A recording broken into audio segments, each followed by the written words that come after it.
remember, the mobile home park is closing, so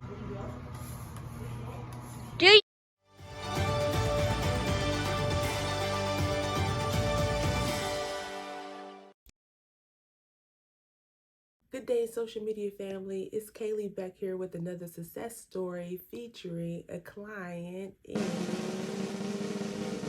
Indian Trail, North Carolina. If this is your first time stopping past this channel, my name is Kaylee, and on this channel, we discuss all things related to real estate. So, if that is something that interests you, be sure to hit the subscribe button and the notification bell to be updated every time we have a new upload. A couple of weeks ago, we delved into a success story that was in Indian Trail, North Carolina. Here is the recap. Mobile home was a 1989 two-bedroom, one bath located in a mobile home park.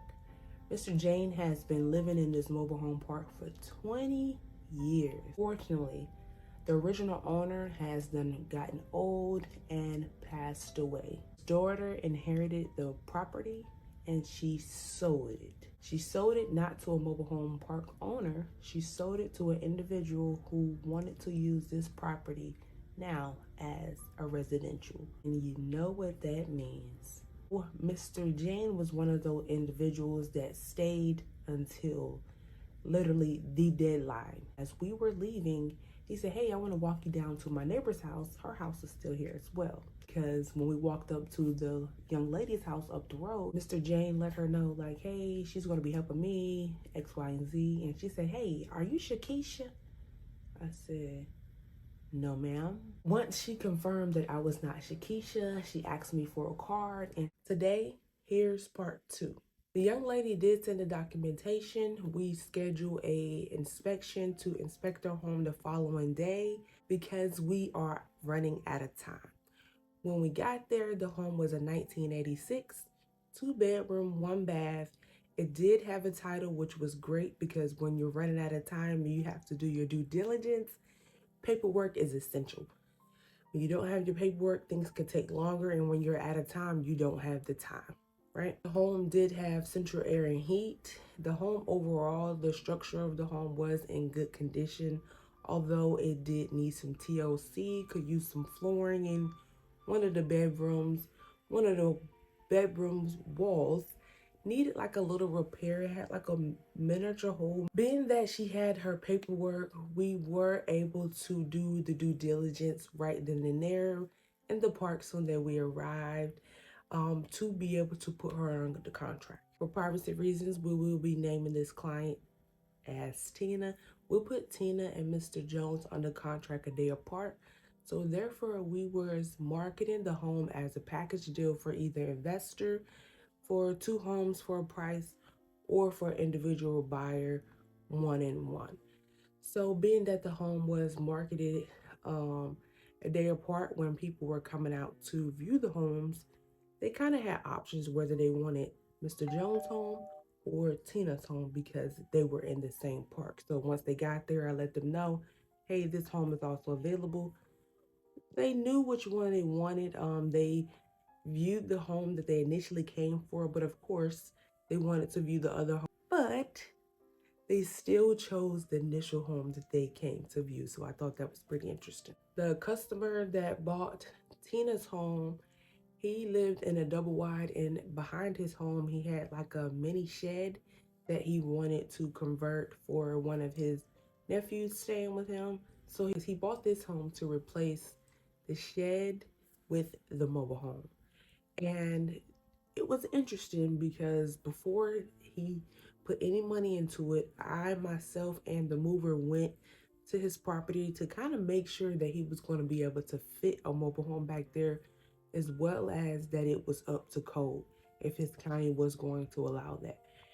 And everything checked out. He was able to do the closing the last day of the deadline. Mr. Jones was that day that we went out, and we did Tina's closing the following day with the same notary, Miss Cherry. She's very awesome. She came to us at a Bojangles in Charlotte, North Carolina. But we're still not done. This is where things really gets interesting. We know that the mobile home park was closing, so therefore, with them being the last individuals that was in the park, they had decks attached to their property. Now, they knew that they were supposed to remove the decks, but they are upset, really want their money, don't want to put any more energy or time into something they know they have to leave behind. So, what happens, guys? What happens? Any guesses? Any guesses? Are you ready? Have you hit that subscribe button yet? We'll wait. Both homes had attachments, and it's impossible for the movers. Remember, the mobile home park is closing, so these homes have to get out of here. It makes it very impossible for the movers to do their job if they have attachments.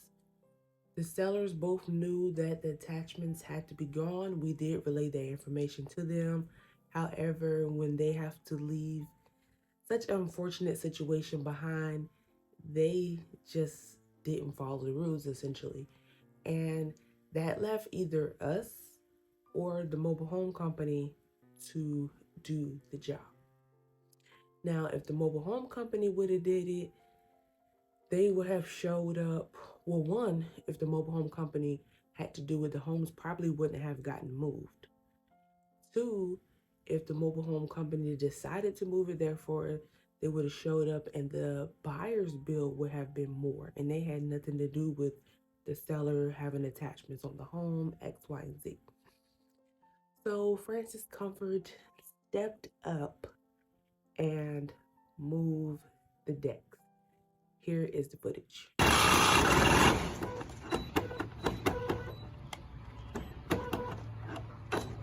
Hey guys, I want to hop in right quick to explain the footage, that way you can watch with understanding and be on the inside.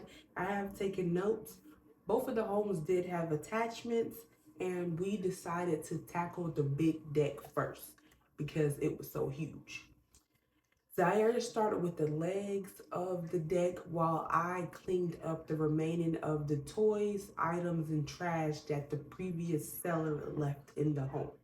While out there, her mother popped up, who also lived in the home, and she sold her home. She popped back up to ask what were we doing,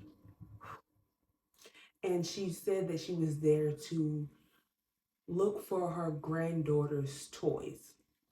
We asked that the homes be cleaned, and if the home was clean, then she would know where her toys was at, right? Trying to prepare to get this home out for moving because the home was getting moved the following day. Also, while handling that with her mother and getting the trash, the new owner popped up and wanted to know why were we there as well and what were we doing. We explained to him that these decks have to be moved or detached before the home can be prepared to come to you tomorrow. Also, because it was him, his son, and the nephew, and they started helping us take all the trash, toys, and creating piles outside. And once we finished collecting all of the trash and things out of the inside of the home, they left. Do your best, Mom. I believe in you.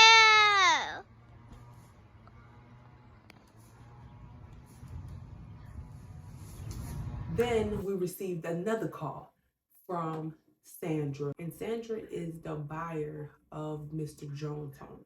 If you did not see that video, I will put the card right here for you to check it out. She needed to meet the notary for a correction part 1 on the title. I let her know that we was at the property and she could come by. We called the notary came by, and she was there waiting on the notary once this part happened.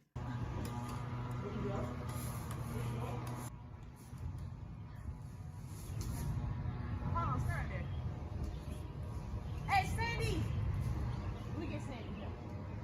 Sandy, can I get your arm stretched right quick? Can I use your hands right quick? They're recording, Mom. Run again. Run again. Run again. We used a lot of nature-made materials to tackle this project.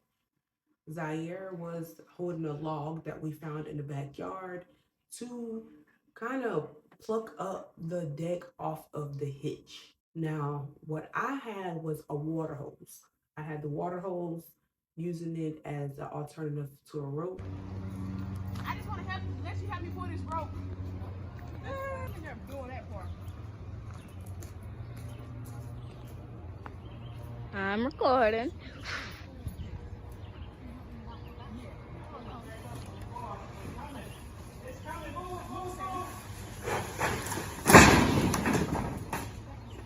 Once we completed the task, we called the mover, and as soon as he picked up the phone, he was like, "Who removed the decks?" And I was like, "That's why I was calling you, because we wanted to inform you that we took down the decks and it's gone." And we was just so surprised because I'm assuming they were expecting to handle that job. However, we wanted to make sure those homes got out of there, and to do that, the attachments had to be gone. So we spent a whole day out there making it happen. It started raining. We had to go to Lowe's to get some supplies. When we got home that night, I had cuts. Zaire stepped on a nail. Good thing it didn't go all the way through his foot. It was a day, but we felt so accomplished. And after that, we had another mission to accomplish in another city that we'll talk about another day. But overall, I would say this is a success story with some hurdles, and we got through this thing. And after that, the buyer who bought Mr. Jones' home had a couple of problems with transferring the title, so she reached out to us and we hooked her up with Mr. Jones. Mr. Jones had moved to Tennessee after he moved from North Carolina. And luckily, she was actually in Tennessee, so they were able to work out the title situation because the county needed Mr. Jones to do some other things on the title, and they were able to work it out, and we was able to coordinate it. That was a lot, guys. I'm getting over a cold, if you can't tell. However, I am doing just fine, taking my vitamins. Mostly thing that's affected is my voice, and my nose seems very stuffy. I will be going to the ENT tomorrow, and hopefully they will get this under control. The allergies and pollens is very high, and I think it's really taking a toll on me. So yeah, thank you guys for watching this video. I am your host, Kaylee, and I'm checking out. Peace.